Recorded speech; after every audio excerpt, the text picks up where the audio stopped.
बिल्कुल हाल बेहाल देखने को मिल रहा है एसएमई आईपीओ निवेशकों का। और मैं डेटा देख रहा था कि 27 आईपीओ, अभी तो साल की शुरुआत हुई है, फरवरी तो अभी खत्म होगा, लेकिन इतना बुरा हाल आईपीओ का, इतनी खराब परफॉर्मेंस, पता नहीं क्या दिक्कत है। और जैसे कि आप बता रहे कि 27 आईपीओ अभी तक आए हैं, 55%, 27 में से 15 ऐसे हैं जिन्होंने भयंकर गिरावट आपको नजर आएगी। इनफैक्ट 5 इशू तो मैं ऐसे देख रहा हूं जिसमें 50% से ज्यादा की गिरावट है। सिर्फ 2 महीने की लिस्टिंग के अंदर आप देखें तो इतना बुरा हाल। और ये भयानक तस्वीर आपके सामने आ गई। ये सब कंपनीज के नाम है, कब आईपीओ आए थे, क्या इशू प्राइस है और अब परफॉर्मेंस फिलहाल क्या कह रही है। तो आप देखिए, ये पहली जो कंपनी है विनाइल वाली, 23 जनवरी को इसका इशू आया था, 47 रुपए का भाव था। अब 70% की गिरावट आ गई, सिर्फ 23 जनवरी की तो इसकी लिस्टिंग है। इसके अलावा अगर आप देखें तो याजुर फाइबर्स है, 132 रुपए का इशू प्राइस, 67% नीचे है।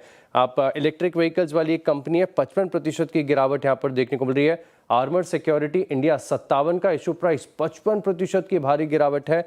कनिष्क एल्यूमिनियम, बड़ा हाइप था इसका, 73 रुपए का इशू प्राइस और 42% की गिरावट।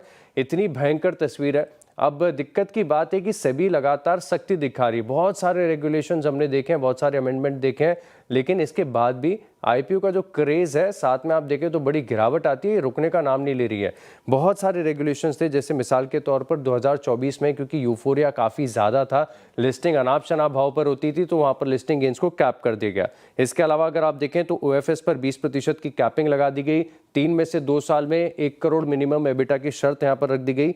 और जो आईपीओ है, इसे थोड़ा सा और अगर आप देखें तो रिस्ट्रिक्ट करने के लिए जो न्यूनतम निवेश होता है वो 1 लाख रुपए से बढ़ाकर 2 लाख कर दिया। मैनेजर जो होते हैं उनकी नेटवर्थ के ऊपर भी क्राइटेरिया है, लेकिन इसके बाद भी आप देखें तो एसएमई निवेशकों का हाल बेहाल है, बहुत बड़ी गिरावट है। बहुत बड़ी